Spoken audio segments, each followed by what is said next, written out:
Day 1 of my $10,000 funded account challenge. আজকে আমার main মিশনই হচ্ছে একটা পাওয়ারফুল এআই প্রম্পট বিল্ড করা। আমি নর্মাল যে কোনো একটা প্রম্পট দিয়েই সিগন্যাল তো পাবো, বাট ওই সিগন্যালটা অপটিমাইজ হবে না। দিনের শুরুতেই আজকের মেন টাস্ক গুলো আমি লিখে ফেলি, যাতে করে স্টেপ বাই স্টেপ এই টাস্ক গুলো আমি কমপ্লিট করতে পারি। আমার প্রথম কাজটাই হচ্ছে এআই কে ভালো মতো ট্রেন করা, কারণ মার্কেটে অনেক রকমেরই কনসেপ্ট আছে যেগুলো অনেক বেশি প্রফিটেবল, কিন্তু পার্টিকুলার কিছু কনসেপ্ট অথবা স্ট্র্যাটেজি আছে যেগুলো ফান্ডেড অ্যাকাউন্টের জন্য অপটিমাইজ। তার পাশাপাশি আমার যে ফান্ডেড অ্যাকাউন্টস এর রুলস গুলো আছে এগুলো এআই কে ট্রেন করাইতে হবে। এজন্যই আমার প্রম্পটটা অনেক বেশি ডিটেইলস এর সাথে লিখতে হবে। ফাইনালি এআই প্রম্পটটা রেডি হয়ে গেছে, এবার কিছু ব্যাক টেস্ট করতে হবে। ব্যাক টেস্টিং করার যে ফ্রি টুলস গুলো আছে ওইগুলোর হেল্পে আমি কিছু মার্কেট স্ট্রাকচারের ছবি তুলে নিই। অলমোস্ট আমি 10 বার মতো ব্যাক টেস্টিং করছি। আমার কাছে এই প্রথম ভার্সনটা অনেক বেশি ভালো লাগছে। ভালো লাগার রিজন হচ্ছে 10 বারের মধ্যে প্রায় 6টা আমার টিপি হিট হয়েছে এবং 2টা ট্রেড এন্ট্রি হয়নি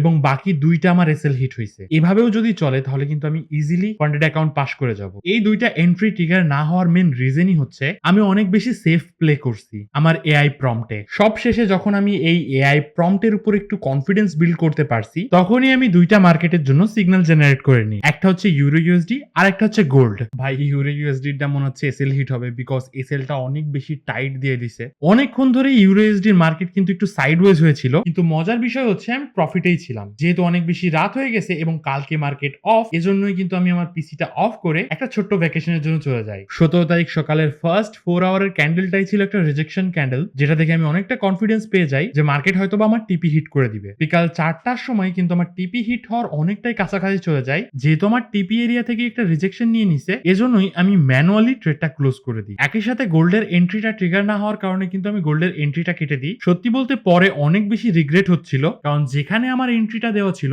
ওইখান থেকেই কিন্তু মার্কেট একটা রিজেকশন নিয়ে নেয় এবং বেশ কিছু দূর অপেক্ষা করার পরে আমার টিপিটাও হিট হয়ে যায়। প্রথম দিন আমি $200 প্রফিটে ক্লোজ করি। আর সত্যি বলতে এটা খারাপ স্টার্ট না। আর মাত্র 8% কমপ্লিট করতে হবে আমার ফার্স্ট স্টেপ চ্যালেঞ্জ কমপ্লিট করার জন্য। লেটস সি আমাদের এই জার্নিটা কোথায় যেয়ে শেষ হয়।